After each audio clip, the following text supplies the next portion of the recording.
Class 12th dear students, next class में आपका welcome है। पिछले टर्न पर हम लोगों ने पोटेंशियल के बारे में पढ़ा, काफ़ी जानकारी उसके बारे में प्राप्त की कि पोटेंशियल क्या है। आपको बताया गया कि अगर इलेक्ट्रिक फील्ड की प्रेजेंस है तो किसी भी चार्ज को, यूनिट चार्ज को एक प्लेस से दूसरे प्लेस तक आप मूव कराते हैं तो वर्क डन जो होता है वही दो पॉइंट्स के बीच पोटेंशियल डिफरेंस के इक्वल होता है। तो अब हम बात करते हैं कि पोटेंशियल किसकी प्रॉपर्टी है। मैंने बताया इलेक्ट्रिक फील्ड किसकी प्रॉपर्टी है, आपको पता है। इलेक्ट्रिक फील्ड प्रॉपर्टी किसकी है, स्टैटिक चार्ज की। और इलेक्ट्रिक पोटेंशियल किसकी प्रॉपर्टी है, that is also a property of static charge. अगर कोई स्टैटिक चार्ज है तो अपने चारों तरफ वो इलेक्ट्रिक फील्ड जनरेट करता है, ठीक है। तो यहाँ पर फोर्स रिलेट करता है, नो डाउट। यहाँ पर वर्क डन होता है, ये भी आप जानते हैं, यूनिट चार्ज को मूव कराते हैं। तो यहाँ पर आज हम लोग सीखने जा रहे हैं कि क्या ये जो इलेक्ट्रिक फील्ड स्ट्रेंथ है और इलेक्ट्रिक पोटेंशियल है, इन दोनों के बीच कोई रिलेशन है। आज हम लोग ये सीखने जा रहे हैं। तो आप देखते हैं और समझते हैं इस टॉपिक को कि इलेक्ट्रिक फील्ड स्ट्रेंथ और इलेक्ट्रिक पोटेंशियल में कोई रिलेशन है या नहीं। यहाँ देखिए एक चार्ज Q है, यहाँ पर इस चार्ज Q की इलेक्ट्रिक फील्ड में, इस चार्ज की Q की इलेक्ट्रिक फील्ड है इसके सराउंडिंग में, और उसमें एक charge Q0, test charge Q0 present है। और इस टेस्ट चार्ज Q0 को जो A पॉइंट पर प्रेजेंट है, आप A से B पॉइंट तक मूव कराना चाहते हैं with a small distance dr। Electric field इस साइड है, चार्ज को आप इधर मूव कराना चाह रहे हैं, तो आपको पता है एक्सटर्नल एजेंट के द्वारा वर्क डन किया जाएगा। तो यहाँ पर वर्क डन कितना हो जाएगा, dw is equal to F dot dr। तो यहाँ पर देखिए फोर्स इधर लग रहा है, फोर्स किधर लग रहा है, इधर।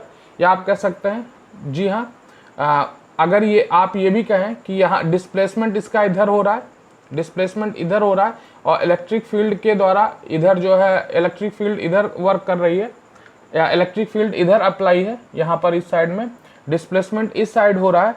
तो यहाँ पर इन दोनों के बीच का एंगल अगर आपको देखा जाए तो F D R cos 180 degree, D W is equal to हो जाएगा F D R cos 180 degree. तो यहाँ से D W is equal to लिख सकते हैं माइनस एफ डी आर, और एफ की वैल्यू कितना होती है, क्यू नॉट ई। जब आप चार्ज क्यू नॉट को यहाँ डिस्प्लेस कर रहे हैं तो D W is equal to हो जाएगा minus Q naught E D R. यहाँ तक आपको समझ में आया होगा। एफ और डॉट डी आर, ये दोनों डॉट प्रोडक्ट यहाँ पर हैं, वेक्टर प्रोडक्ट हैं यहाँ पर। अब आप जानते हैं यहाँ पर D W upon Q naught, तो यहाँ से D W upon Q naught is equal to minus E D R. आपको ये टर्म पढ़ाया गया होगा, D W upon Q naught किसके इक्वल होता है, तो D V is equal to D W upon Q naught, आपको याद होगा। पोटेंशियल डिफरेंस, ये स्मॉल वर्क डन है, तो यहाँ से इसकी वैल्यू अगर आप रखते हैं तो यहाँ से आ जाएगा D V is equal to minus E D R, और यहाँ से डी आर नीचे ले आएंगे तो D V by D R is equal to आ गया माइनस ई। या आप यहाँ पर लिख सकते हैं E is equal to minus D V by D R. तो यहाँ पर एक हमको रिलेशन मिला, यहाँ पर ये जो लेंथ से डिवाइड किया गया है पोटेंशियल को, तो इसको हम लोग जो लेंथ से डिवाइड किया गया है इसलिए इसको बोला जाता है पोटेंशियल ग्रेडियंट, पोटेंशियल ग्रेडियंट। तो यहाँ पर जो हमारी इलेक्ट्रिक फील्ड है, जो इलेक्ट्रिक फील्ड है ये किसके इक्वल है, negative of the potential gradient. तो यहाँ पर ये क्या बता रहा है, ये निगेटिव साइन क्या रिप्रेजेंट कर रहा है। मान लीजिए ये इलेक्ट्रिक फील्ड है, और आप इलेक्ट्रिक फील्ड में मूव करते हैं इन the direction of electric field, तो जैसे जैसे आप इलेक्ट्रिक फील्ड की डायरेक्शन में मूव करते हैं along the direction of electric field, तो पोटेंशियल जो है क्या होता है, पोटेंशियल की वैल्यू क्या होती है, डिक्रीज करती है। निगेटिव साइन क्या रिप्रेजेंट कर रहा है, negative sign represented that potential decreases in the direction of electric field. Potential की value along the direction of electric field या along the direction of electric field क्या होगी, डिक्रीज करेगी। मतलब अगर इस पॉइंट का पोटेंशियल ए है, इस पॉइंट का पोटेंशियल बी है, इस पॉइंट का, तो यहाँ पर इसके according VA is greater than क्या होगा, VB। अगर आप along the direction of electric field move करते हैं तो पोटेंशियल ग्रेडियंट, पोटेंशियल की वैल्यू क्या होगी, डिक्रीज करेगी। यहाँ पर एक चीज़ और ध्यान दीजिएगा, यहीं से आपकी जो है यूनिट, आपने इसके पहले इलेक्ट्रिक फील्ड की यूनिट F/Q0 मतलब न्यूटन पर कूलॉम पढ़ी होगी। यहाँ पर इलेक्ट्रिक फील्ड की value unit of electric field यहाँ पर वोल्ट पर मीटर, यहाँ से आप क्या कर सकते हैं, देख सकते हैं कि unit of electric field volt पर मीटर होगी। यहाँ से देखिए इस इक्वेशन से, ये हमारा जो है एक इक्वेशन डिराइव हुआ। बोर्ड एग्जाम में आपसे इस डेरिवेशन को डिराइव करने को भी कहता है, तो बहुत आसान है। थोड़ा सा आपको ये फिगर बनाना पड़ेगा और बस आपको लिखना पड़ेगा कि एक चार्ज Q0 है जिसको हम डिस्प्लेस करते हैं opposite to the direction of electric field. यहाँ A से B से तक डिस्प्लेस किया जाता है, तो यहाँ पर वर्क डन क्या होगा, और इसके आगे आप जो है इसको कंटिन्यू कर लीजिएगा। यहाँ पर ये बात आपको बताई गई है, काफ़ी इंपॉर्टेंट बात है। इस dV/dr, इससे आप दो चीज़ है, अगर आपको कहीं पर पोटेंशियल पता है, अगर कहीं पर आपको पोटेंशियल पता है तो विद रिस्पेक्ट टू x या लेंथ के रिस्पेक्ट में उसको डिफ्रेंशिएट करके आप इलेक्ट्रिक फील्ड निकाल सकते हैं, या आप dV = -EdR, अगर आपको इलेक्ट्रिक फील्ड पता है तो वहाँ से आप पोटेंशियल की वैल्यू निकाल सकते हैं। तो ये एक बहुत इम्पॉर्टेंट रिलेशन हमारे पास आया। इस रिलेशन से हम इलेक्ट्रिक फील्ड का और पोटेंशियल का रिलेशन यहाँ डेवलप कर सकते हैं। इससे रिलेटेड कुछ न्यूमेरिकल्स भी हैं। मान लीजिए, इसको पहले आप यहाँ ध्यान दीजिए, मान लीजिए कोई सरफेस है, इस सरफेस का पोटेंशियल V1 है और यहाँ पर इस सरफेस का पोटेंशियल V2 है, और इनके बीच की डिस्टेंस अगर d है, तो इस फार्मूले से हम लिख सकते हैं E = जो dV है, इनके बीच का पोटेंशियल डिफरेंस V1 - V2 अपान इनके बीच का जो dr है उसकी जगह d लिख सकते हैं। तो यहाँ से एक रिलेशन हमको मिल गया, E = V1 - V2 upon d। In case अगर इस सेकेंड सरफेस का मान लीजिए पोटेंशियल 0 है, तो V1 को हम V ना लिख कर V लिख दें, तो V1 माइनस इसका जो पोटेंशियल है, इसके पोटेंशियल में से इसको घटाएंगे तो V आ जाएगा। तो यहाँ पर हमको एक रिलेशन मिल जाएगा E = V/d। तो ये दोनों फार्मूले, इन्हीं फार्मूले को, ये जो E = -dV/dr है, इसी को रिप्रेजेंट करता है ये फार्मूला। E = V1 - V2/d और E = V/dr। अब हम इस फार्मूले का थोड़ा सा एप्लीकेशन देखेंगे, न्यूमेरिकल्स देखेंगे, और इसको वेक्टर फॉर्म में भी रिप्रेजेंट करते हुए समझेंगे कि कैसे हम इससे न्यूमेरिकल्स लगा सकते हैं। यहाँ पर एक क्वेश्चन आपको वेक्टर फॉर्म में सॉल्व किया जा रहा है। यहाँ पर देखिए इलेक्ट्रिक फील्ड है, वो स्पेस में xi cap - 2yj cap plus zk cap volt पर मीटर दी गई है, और दो पॉइंट्स आपको दिए गए हैं स्पेस में 2, 1, 0, और दूसरा पॉइंट दिया गया है 0, 2 और 4। इन दोनों पॉइंट्स के बीच में आपको बताना है कि पोटेंशियल डिफरेंस कितना है, VA - VB। तो अभी आपने जो फार्मूला निकाला E = -dV/dr, तो यहाँ से dV हो जाएगा -E.dr। तो यहाँ E की वैल्यू आपको दी गई है वेक्टर फॉर्म में, और ये R की वैल्यू दी गई। तो यहाँ से क्रॉस मल्टीप्लाई करेंगे तो dV = -E.dr। हमने E की वैल्यू रख ली वेक्टर के फॉर्म में, इनके बीच डॉट प्रोडक्ट लगाया, और dr की वैल्यू यहाँ पर हमने रख ली, और dr हमने ये लिखा हुआ पहले dx i cap plus dy j cap plus dz k cap, इन दोनों का डॉट प्रोडक्ट ले लिया तो आपको बताया गया है i का प्रोडक्ट, j का प्रोडक्ट और k का प्रोडक्ट। आप 11th में इसको पढ़े भी हैं। तो यहाँ से x और ये dx हो गया 2i माइनस 2i और dy माइनस 2i dy हो गया, और z k कैप dz के साथ z dz हो गया। तो आपको पहले बताया है, याद करिए फार्मूला, x की पावर n dx ये हो जाता है x power n plus 1 upon n plus 1, ये वैल्यू फार्मूला आप जानते हैं। तो x dx का इंटीग्रेशन हो जाएगा x की पावर 1 प्लस 1 अपान 1 प्लस 1, देखिए x स्क्वायर बाई 2। इसी तरह माइनस 2 है y भी dy, तो y की पावर 1 प्लस 1 अपान 1 प्लस 1 प्लस यहाँ z की भी पावर 1 प्लस 1 अपान 1 प्लस 1। तो ये वैल्यू आ गई हमारी, ये निगेटिव पहले लगा हुआ है। अब x की जगह 2, y की जगह 1 और z की जगह 0 रख लेंगे वैल्यू, माइनस x की जगह 0, y की जगह 2 और z की जगह 4 रखकर इनको सब्ट्रैक्ट करेंगे तो यहाँ वैल्यू आपकी आंसर आ जाएगी 3 वोल्ट। तो दोनों पॉइंट्स के बीच जो पोटेंशियल डिफरेंस होगा वो 3 वोल्ट का होगा। तो ये एक एग्जाम्पल मैंने आपको कहीं कहीं आपको कंपटीशन में और भी कई एग्जाम में ये आपको वेक्टर के फॉर्म में आपको डिफरेंस दे देता है। तो आई होप कि आपको ये समझ में आया होगा। देखिए आपने ये पॉइंट चार्ज के कारण, ये पॉइंट चार्ज Q है और इस पॉइंट चार्ज के कारण r डिस्टेंस पर, इस पॉइंट चार्ज Q के कारण r डिस्टेंस पर एक पॉइंट P है मान लीजिए, और यहाँ पर इलेक्ट्रिक फील्ड का फार्मूला आपने 1/4 pi epsilon naught Q by R square आपने लिखा है। ठीक है, तो अगर आपसे कहा जाए कि इस पॉइंट पर पोटेंशियल बताइए, तो आप इसका फार्मूला पढ़ चुके हैं, लेकिन अभी जो आपने रिलेशन निकाला है E is equal to minus dv by dr से, इस फार्मूले से आप जो है वहाँ पर पोटेंशियल निकाल सकते हैं, कितना पोटेंशियल होगा।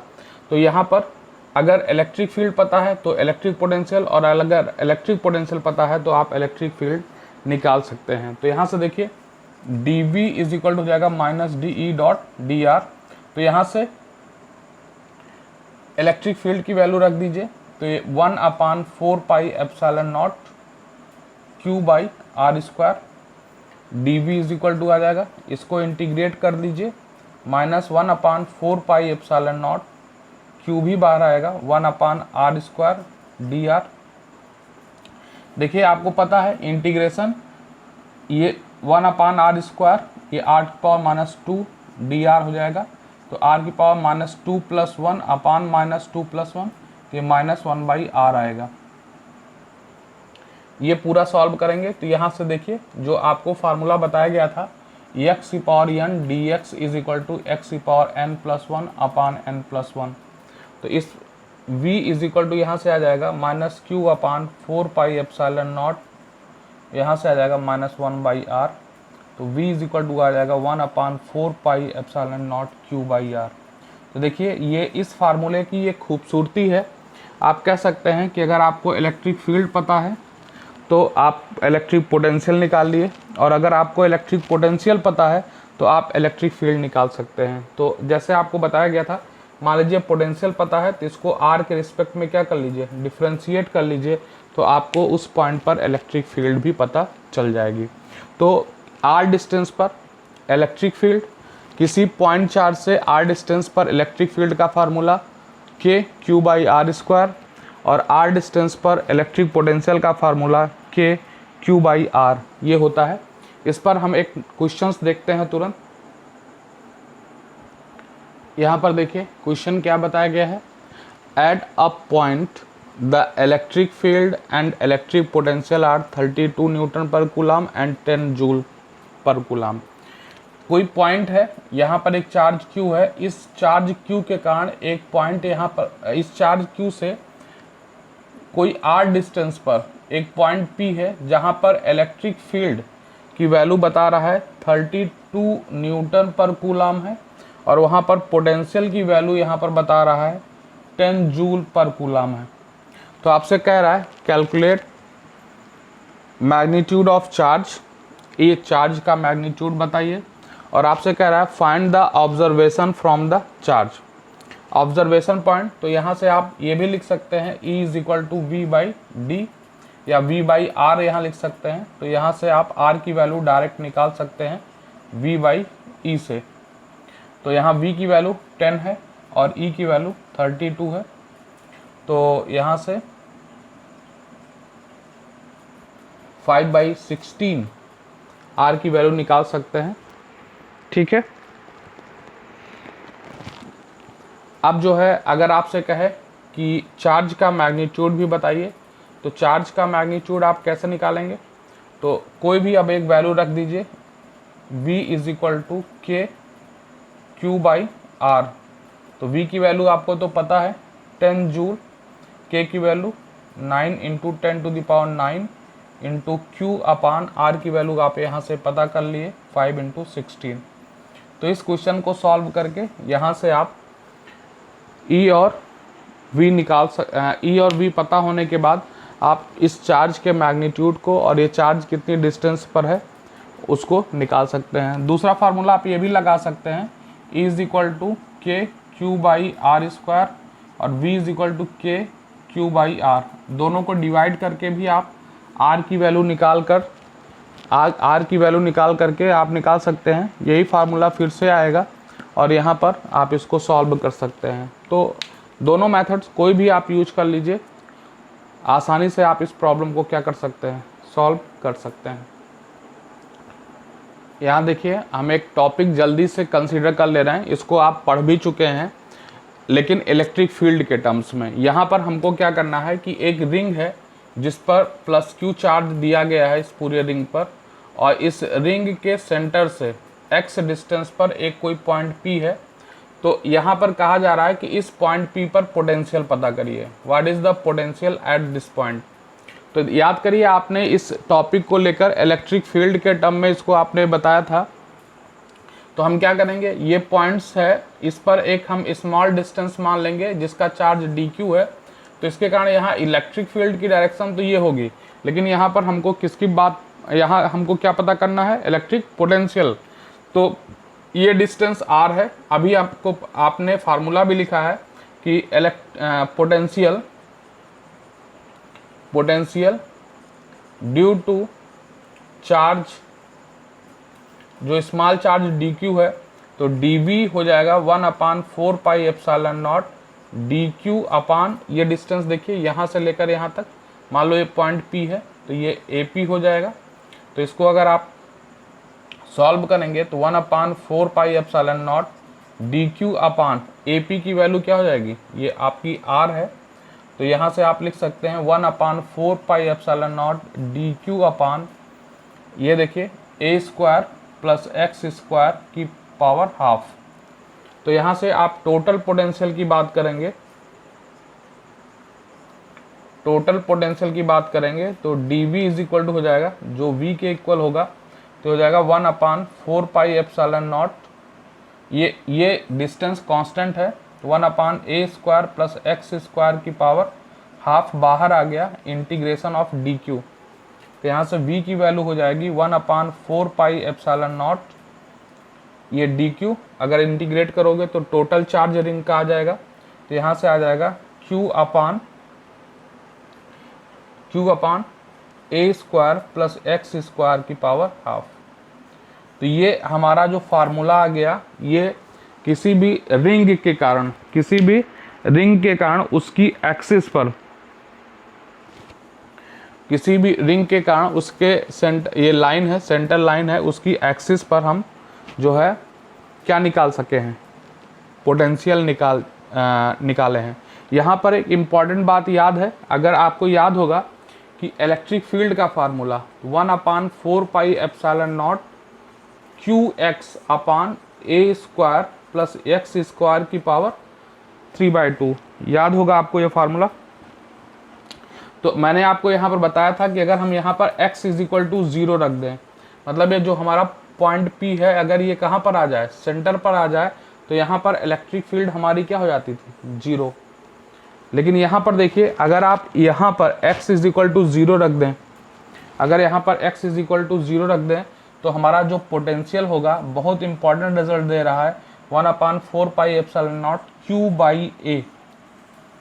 तो बहुत इंपॉर्टेंट बात है कि अगर कोई एक सर्कुलर रिंग है जिसकी रेडियस कितनी है, मान लीजिए 20 मीटर है, तो अगर आपसे कोई कहे कि बताइए अगर इस रिंग पर चार्ज मान लीजिए 50 माइक्रोकूलम है, तो अगर आपसे कहे कि बताइए इसके सेंटर पर पोटेंशियल क्या होगा, तो इस फार्मूले को रखकर V = 9 × 10⁹ × 50 × 10⁻⁻⁶ अपान यहाँ पर A की वैल्यू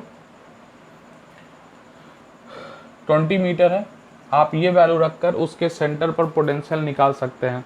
तो आई होप कि आपको ये बात समझ में आई होगी कि सर्कुलर रिंग के सेंटर पर इलेक्ट्रिक फील्ड 0 होती है, जबकि वही सर्कुलर रिंग है उसके सेंटर पर पोटेंशियल 0 नहीं होता है।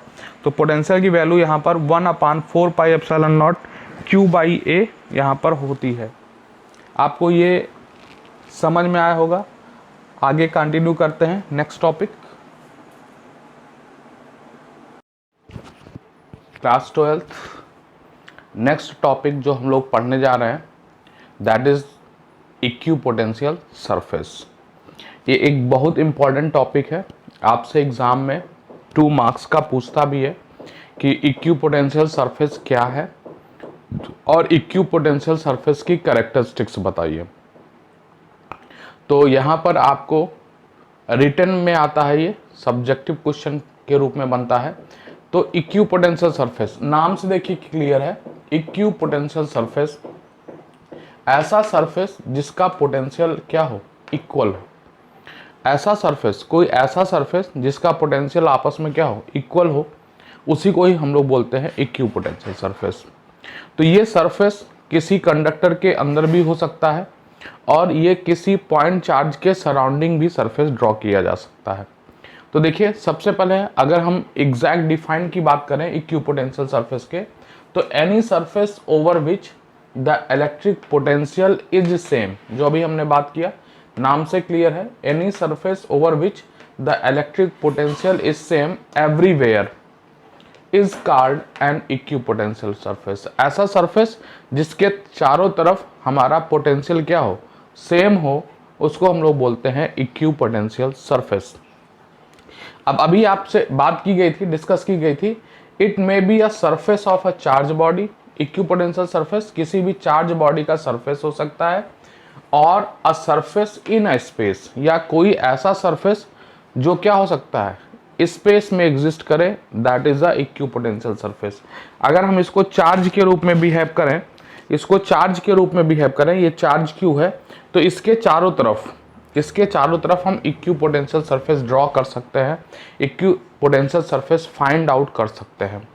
तो यहाँ पर देखिए, यहाँ पर एक चार्ज क्यू है, इस चार्ज क्यू से डिफरेंट लोकेशन पर, मान लीजिए ये डिस्टेंस r है, ये r1 है, ये r2 है, ये r3 है, इन डिफरेंट लोकेशंस पर हमको इक्विपोटेंशियल सरफेस मिल रहे हैं। जैसे एक सरफेस हमको ये मिल गया, दूसरा ये मिल गया, तीसरा ये मिल गया, तो ये डिफरेंट इक्विपोटेंशियल सरफेस है।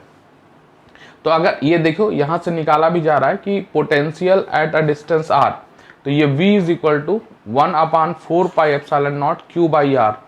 ये जो है रेडियस r का, यहाँ पर देखिए हमने क्या किया, ये एक चार्ज क्यू है, यहाँ से रेडियस r का, कोई r तो आर्बिट्री है, कुछ भी ले सकते हैं आप, 3 मीटर, 4 मीटर, 3 सेंटीमीटर, 2 सेंटीमीटर।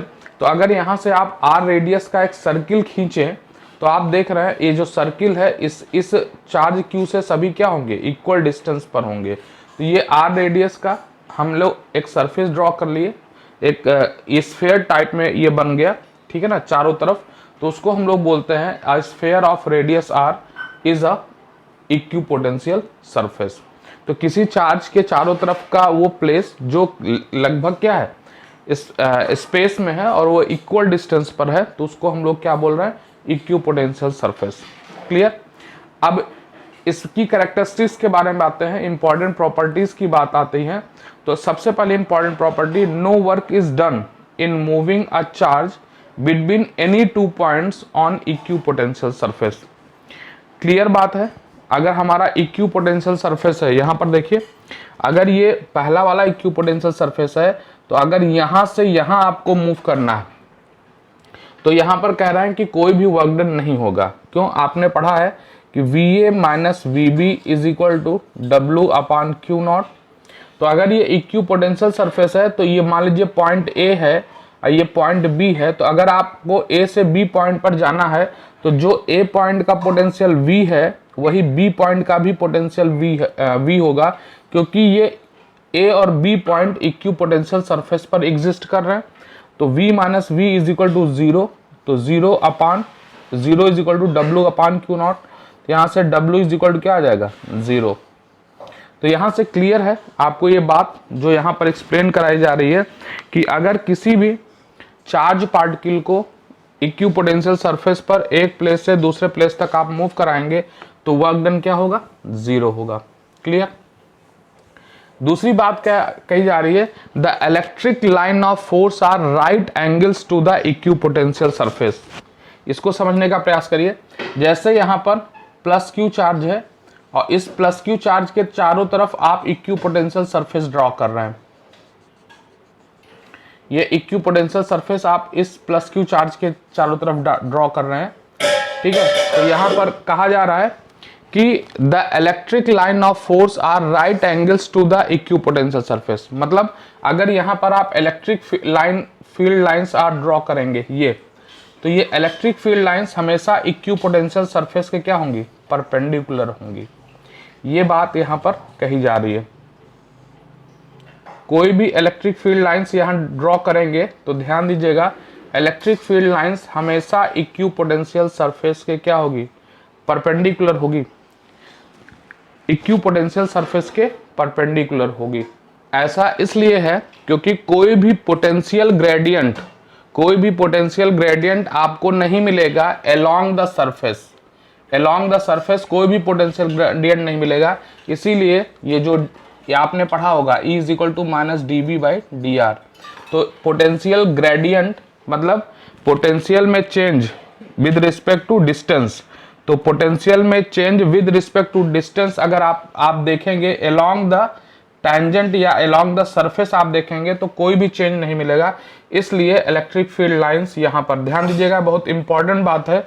इसलिए electric field lines along potential नहीं मिलती, या हमेशा इसके आप कहेंगे कि इलेक्ट्रिक फील्ड लाइंस हमेशा क्या होती हैं? सरफेस के 90 डिग्री पर होती हैं। नेक्स्ट पॉइंट है the equipotential surfaces are closer where the electric field is stronger. ध्यान से देखिएगा, अगर ये चार्ज Q है तो चार्ज Q के पास इस पॉइंट पर बात करें तो यहाँ पर इलेक्ट्रिक फील्ड क्या होगी?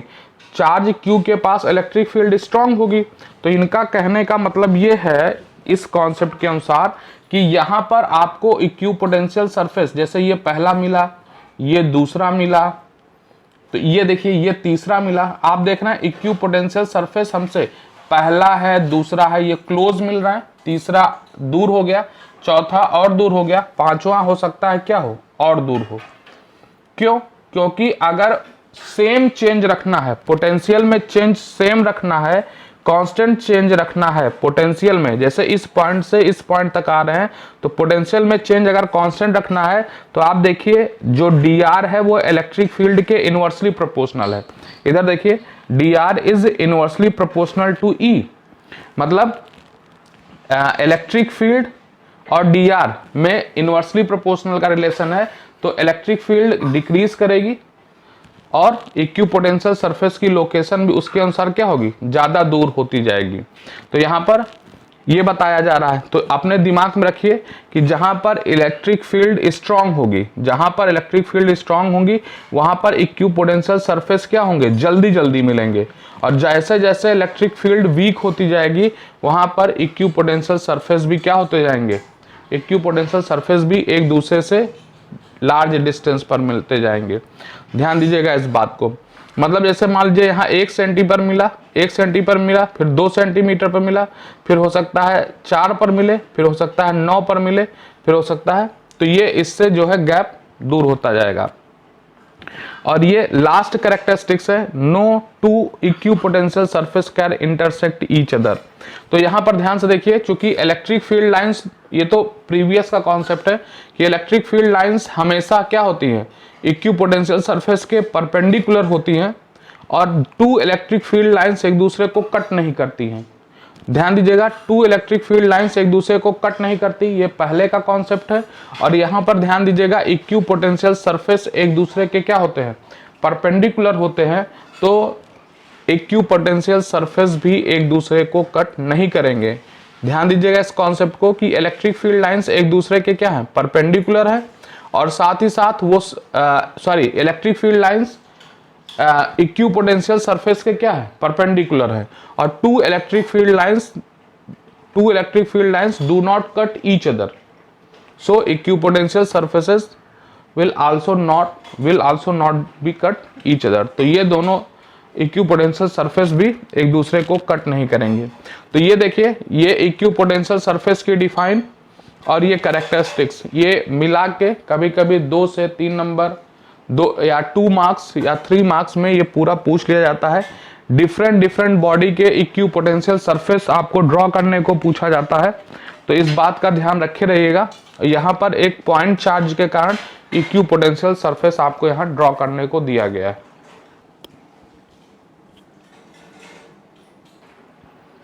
यहाँ देखिए, कुछ क्वेश्चंस जो बोर्ड एग्जाम में पूछे गए हैं उनको आपको यहाँ सॉल्व कराया गया है। जैसे इस क्वेश्चन को देखिए, equipotential surface for charge minus Q. तो एक चार्ज माइनस क्यू है, इससे आप इसके चारों तरफ आपने इक्विपोटेंशियल सरफेस ड्रॉ कर दिया। और इलेक्ट्रिक फील्ड लाइंस के बारे में आपको बताया गया है कि इनफाइनाइट से स्टार्ट होती हैं और माइनस क्यू चार्ज पर एंड होती हैं। तो ये इलेक्ट्रिक फील्ड लाइंस हमने ड्रॉ कर दी है। ड्रॉ करना जरूरी है इलेक्ट्रिक फील्ड लाइंस, ध्यान दीजिएगा। इस केस में जो आइसोलेटेड सिस्टम है माइनस क्यू, इसके सराउंडिंग में और कोई चार्ज नहीं है। इसी तरह यहाँ पर लिखा है, यहाँ पर क्वेश्चन में लिखा है जैसे माइनस क्यू चार्ज दे दिया या क्यू इज लेस देन 0 दे दिया, दोनों में से कोई भी दे सकता है, आपसे पूछ सकता है equipotential surface for charge Q is greater than जो 0।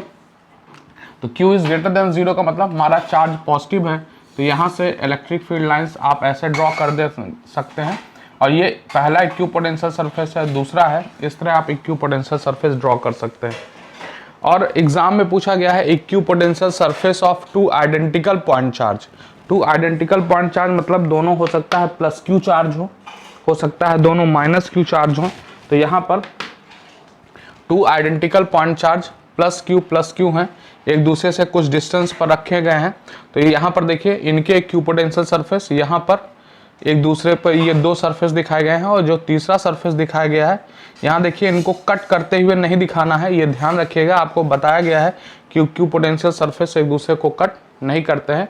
यहाँ पर ये कंबाइंड होके ये हो गए हैं, मिक्स हो गए हैं, क्योंकि दोनों का मैग्नीट्यूड क्या है, सेम है। नेक्स्ट क्वेश्चन पूछा गया है equipotential surface of a uniform electric field. अगर कहीं पर यूनिफॉर्म इलेक्ट्रिक फील्ड है तो इनके इक्विपोटेंशियल सरफेस जो मिलेंगे वो एक दूसरे के क्या मिलेंगे, पैरेलल मिलेंगे। यहाँ पर ये तीनों ये इक्विपोटेंशियल सरफेस हैं, और जो यहाँ पर इलेक्ट्रिक फील्ड लाइंस आप शो कर रहे हैं, ये इलेक्ट्रिक फील्ड लाइंस एक दूसरे के क्या हैं, पैरेलल हैं, इक्वि डिस्टेंस है, और साथ ही साथ इन इक्विपोटेंशियल सरफेस के क्या हैं, परपेंडिकुलर हैं। तो ये क्वेश्चंस आपसे एग्जाम में पूछे गए हैं कि इक्विपोटेंशियल सरफेस ड्रॉ करिए इलेक्ट्रिक फील्ड लाइन से। तो these are parallel equipotential surface. तो इसको आपको दिमाग में रखना है, अगर एग्जाम में आए तो हम उसको क्या कर सकें, आंसर दे सकें। नेक्स्ट टॉपिक जो हम लोग देख रहे हैं, kinetic energy of a charge particle accelerated through a potential difference in an electric field. देखिए, यहाँ पर एक प्लेट है और एक प्लेट यहाँ पर है। इस प्लेट का पोटेंशियल मान लीजिए 0 है और इस प्लेट का पोटेंशियल V है। तो इलेक्ट्रिक फील्ड मान लीजिए ये पॉजिटिव चार्ज है, ये यहाँ पर इलेक्ट्रिक फील्ड लाइंस होंगी प्रेजेंट यहाँ पर। और अगर यहाँ पर कोई चार्ज पार्टिकल आप लेंगे तो वो चार्ज पार्टिकल इधर से इधर मूव करेगा। तो इनिशियली मान लीजिए चार्ज पार्टिकल रेस्ट में है, इनिशियली चार्ज पार्टिकल क्या है, रेस्ट में है, और यहाँ पर जब वो पहुंचेगा तो किसी ना किसी वेलोसिटी से वो पहुंचेगा। ध्यान से देखिएगा फिर से, इनिशियली ये एक प्लेट है, हमने क्या किया, इन प्लेट्स के बीच क्या किया, इलेक्ट्रिक फील्ड जनरेट करा दी गई है, और यहाँ पर एक चार्ज पार्टिकल है। चार्ज पार्टिकल पॉजिटिव या निगेटिव कुछ भी हो सकता है। तो अकॉर्डिंग आपको पता है कि अगर इलेक्ट्रिक फील्ड ऐसे है और ये पॉजिटिव चार्ज पार्टिकल रखेंगे तो इलेक्ट्रिक फील्ड के अलोंग इधर मूव करेगा। और ये इलेक्ट्रिक फील्ड आप डेवलप कैसे करा रहे हैं, तो यहाँ पर मतलब ये लो पोटेंशियल है, ये हाई पोटेंशियल है, तो इस तरह आप इसको मूव करा सकते हैं। तो निगेटिव, अगर निगेटिव चार्ज पार्टिकल है तो वो इधर मूव करेगा, पॉजिटिव चार्ज पार्टिकल है तो वो मूव करेगा, तो उस पर फोर्स लगेगा, तो उस फोर्स के कारण मूव करेगा। लेकिन यहाँ पर मान लीजिए कि हमने क्या किया, इलेक्ट्रिक फील्ड यहाँ इसके बीच डेवलप की है और इसके बीच पोटेंशियल डिफरेंस भी है। तो यहाँ पर क्या है कि अगर ये चार्ज पार्टिकल यहाँ से यहाँ मूव कर रहा है या इधर से इधर कोई भी चार्ज पार्टिकल मूव कर रहा है, तो हमारा मेन एम यहाँ पर क्या है, उसकी वेलोसिटी को इंक्रीज कराना। उसकी वेलोसिटी 0 से बढ़कर v हो गई है। ये वेलोसिटी क्यों इंक्रीज हो रही है, due to potential difference. Potential difference के कारण, इसके बीच पोटेंशियल डिफरेंस के कारण यहाँ पर इसकी वेलोसिटी 0 से बढ़कर v हो रही है। तो हमको ये निकालना है कि इसकी काइनेटिक एनर्जी कितनी होगी चार्ज पार्टिकल की। तो काइनेटिक एनर्जी के लिए हमको इस वेलोसिटी v को निकालना पड़ेगा। तो वेलोसिटी v को निकालने के लिए एक तो हम अपना 11th का मेथड भी यूज करेंगे। देखिए इसको दो तरीके से हम सॉल्व कर सकते हैं। तो फर्स्ट केस में यहाँ पर देखेंगे कि फोर्स, अगर इस चार्ज पार्टिकल का मास m है तो एक्सेलरेशन a है, तो F is equal to ma। और चूंकि ये इलेक्ट्रिक फील्ड में है तो इस पर इलेक्ट्रिक फील्ड के कारण भी फोर्स लग रहा होगा। तो यहाँ से हम देख सकते हैं फर्स्ट और सेकंड इक्वेशन से, तो यहाँ से आप ma is equal to QE, तो यहाँ से इस चार्ज पार्टिकल कितने चार्ज पार्टिकल पर ड्यू टू इलेक्ट्रिक फील्ड की प्रेजेंस के कारण इस पर जो एक्सेलरेशन लगता है इस चार्ज पार्टिकल पर वो होता है QE अपान m। अब मान लीजिए यहाँ से इसकी डिस्टेंस d, मान लीजिए यहाँ से इसकी डिस्टेंस d है, तो कितनी डिस्टेंस ये ट्रेवल किया, d। तो आप लगा सकते हैं equation of motion v square is equal to u square plus 2ad। चूंकि इनिशियल वेलोसिटी हमने 0 मानी है, आपको अगर बुक में दिया होगा कि उसकी इनिशियल वेलोसिटी 0 नहीं है तो आप इसको इग्नोर नहीं करेंगे, यहाँ पर आप 0 नहीं लेंगे, लेकिन यहाँ पर हम 0 मान के चल रहे हैं। तो v स्क्वायर इक्वल हो जाएगा 2 और a की वैल्यू इस इक्वेशन थर्ड से यहाँ हम रखेंगे तो QE by m into D. तो ये v की वैल्यू हो जाएगी। तो मतलब अगर कोई चार्ज पार्टिकल यहाँ से यहाँ मूव किया तो इसकी वेलोसिटी v हो जाएगी under root 2QE by m into D. ये यहाँ से यहाँ तक जाने में इसकी ये वेलोसिटी हो गई। अब हमको काइनेटिक एनर्जी निकालना है। तो काइनेटिक एनर्जी निकालना है तो काइनेटिक एनर्जी का formula KE is equal to होता है हाफ mv स्क्वायर। तो यहाँ से अच्छा, ये आप इस फार्मूले का भी यूज कर सकते हैं कहीं अगर जो है इलेक्ट्रिक फील्ड E के टर्म में दी गई है। इसको आपने पढ़ा होगा, आपने अभी कुछ समय पहले पढ़ा है E is equal to v by D. मैंने बताया था कि अगर दो पॉइंट्स के बीच एक का पोटेंशियल 0 है, एक का पोटेंशियल v है, तो यहाँ से देखिए v इज इक्वल टू क्या होता है, ed। तो v इज इक्वल टू हम ed, तो वहाँ से हम ed को रिप्लेस भी कर सकते हैं। तो ये फार्मूला एक इलेक्ट्रिक फील्ड के टर्म में है हमारा वेलोसिटी का, और एक फार्मूला हमारा ये क्या हो गया 2qv बाई m। ये क्या हो गया in terms of potential difference. Very good, in terms of potential difference भी हम ले आए। तो यहाँ से इस वेलोसिटी को जो हम लोग निकाले हैं ये यहाँ पर ला के अगर हम रख दें इस वेलोसिटी को, तो यहाँ से काइनेटिक एनर्जी हो जाएगी 1/2m into 2qv by m। यहाँ से m कैंसिल हुआ और ये 2 से 2 कैंसिल हो गया। तो यहाँ पर काइनेटिक एनर्जी किसके इक्वल आ गई, QV के इक्वल हो गई। तो यहाँ पर हमने क्या सीखा है इस बात से, तो यहाँ से हम लोगों ने क्या सीखा कि काइनेटिक एनर्जी अगर पोटेंशियल डिफरेंस v पर हम एक्सेलरेट कराएं किसी भी चार्ज पार्टिकल को, तो काइनेटिक एनर्जी का फार्मूला हमारा qv होता है। तो यहाँ से हम एक रिलेशन भी डेवलप कर लिए, क्या, ke is equal to half mv² is equal to qv। ये वही है काइनेटिक एनर्जी। अगर आप इसको दूसरे टर्म में देखें तो देखिए आपको पता है v is equal to W by Q, तो w इज इक्वल टू क्या हो गया, qv। तो आपने वर्क एनर्जी थ्योरम भी आपने एक बार 11th में पढ़ी है। तो ये चेंज इन काइनेटिक एनर्जी, यहाँ पर इनिशियल एनर्जी और फाइनल एनर्जी, तो यहाँ पर ये किसके इक्वल है, मतलब change in kinetic energy work done के। तो यहाँ पर work done in electric field, हमारा वर्क डन कितना है, qv। तो वहाँ से भी इस कॉन्सेप्ट को हम डायरेक्ट समझ सकते हैं। तो यहाँ पर आपको लेकिन 2-3 फार्मूले मिल गए, बहुत इंपॉर्टेंट फार्मूले हैं। तो यहाँ पर देखिए एक चीज हम आपको समझाना चाहते हैं कि अगर मान लीजिए एक इलेक्ट्रॉन है, एक इलेक्ट्रॉन को अगर आप एक्सेलरेट करा रहे हैं, इलेक्ट्रॉन को एक्सेलरेट करा रहे हैं और पोटेंशियल डिफरेंस 1 है, यहाँ पर पोटेंशियल डिफरेंस 1 है, तो यहाँ पर काइनेटिक एनर्जी अगर आप इसकी निकालना चाहेंगे तो काइनेटिक एनर्जी EV हो जाएगी। और चूंकि V आपने 1 माना है तो ये किसके इक्वल हो जाएगी, E। तो ये 1.6 इंटू 10⁻⁻19 इलेक्ट्रॉन वोल्ट इसको बोलेंगे, या इसको हम लोग क्या बोल देते हैं, जूल भी बोलते हैं। तो 1.6 इंटू 10⁻⁻19 जूल। तो यहाँ पर हमारा कहने का मतलब क्या है कि अगर किसी चार्ज पार्टिकल को, या चार्ज पार्टिकल यहाँ पर क्या है, इलेक्ट्रॉन है, अगर इलेक्ट्रॉन चार्ज पार्टिकल को हम लोग मूव कराते हैं और पोटेंशियल डिफरेंस 1 वोल्ट हो, तो उसकी काइनेटिक एनर्जी कितनी होगी, 1.6 इंटू 10⁻⁻19 जूल।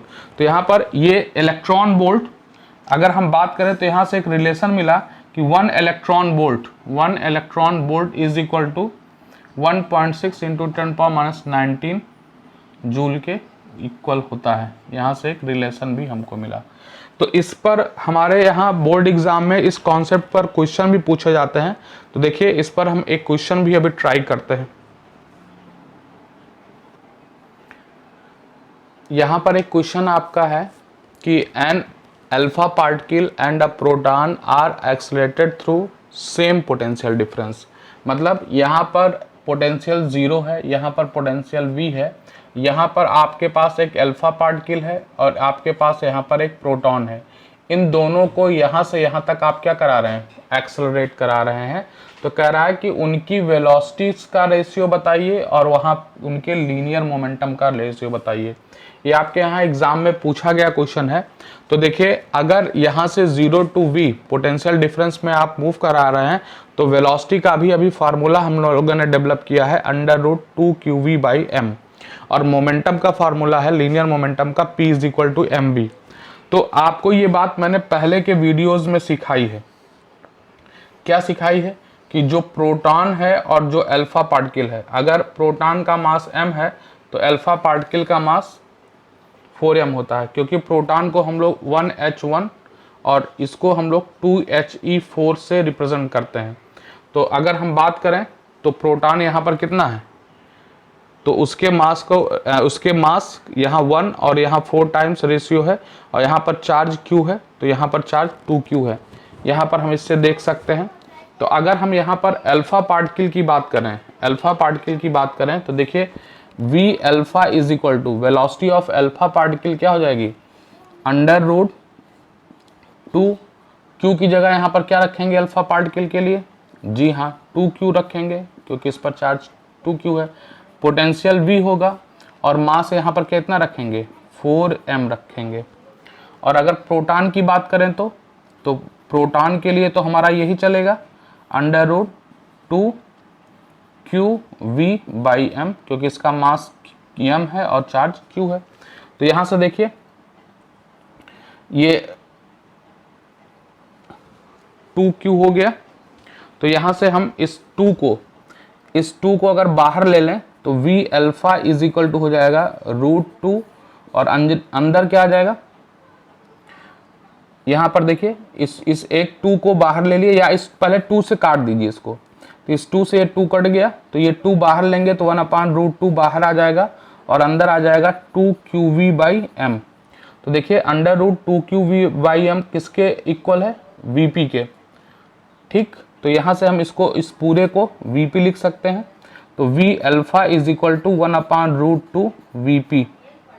Vp का मतलब वेलोसिटी ऑफ प्रोटॉन। तो यहाँ अल्फा पार्टिकल और प्रोटॉन की वेलोसिटी, अल्फा पार्टिकल और प्रोटॉन की velocity V alpha upon Vp is equal to क्या आ गया, 1/√2।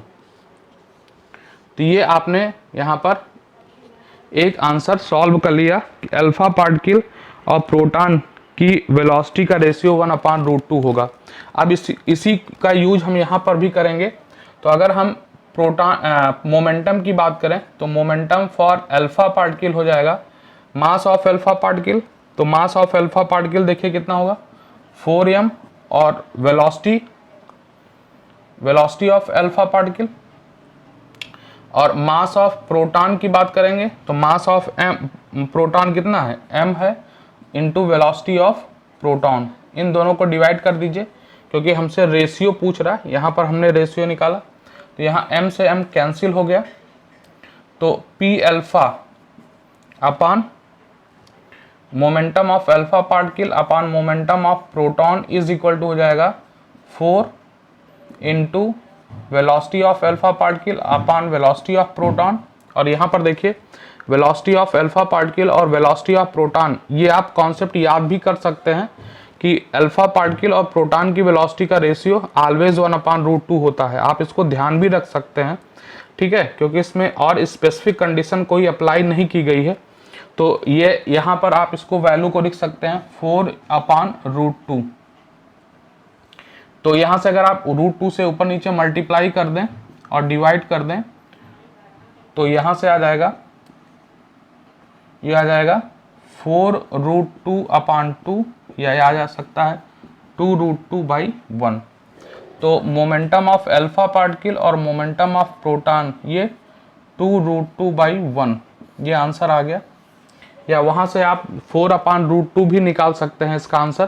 तो ये आई होप कि आपको ये प्रॉब्लम समझ में आई होगी। इस तरह की प्रॉब्लम आपके यहाँ बोर्ड एग्जाम में पूछी गई हैं। आज के लेक्चर को यहीं पर हम एंड करते हैं। लेक्चर देखिए, हर एक लेक्चर को समझिए और अपने फ्रेंड्स को भी फॉरवर्ड करिए। जो वीडियोस आपके छूट गए हैं पीछे के, आप जो है प्लेलिस्ट में आकर उन वीडियोस को ज़रूर से ज़रूर देखिए, जिससे आप सीक्वेंस में आप जो है इन वीडियोस को देख सकें। चैप्टर में 1 बाय 1 आपको वीडियो दिए जा रहे हैं, आप उन वीडियोस को क्या कर सकें, देख सकें। दैट्स ऑल आज के लिए। Thank you.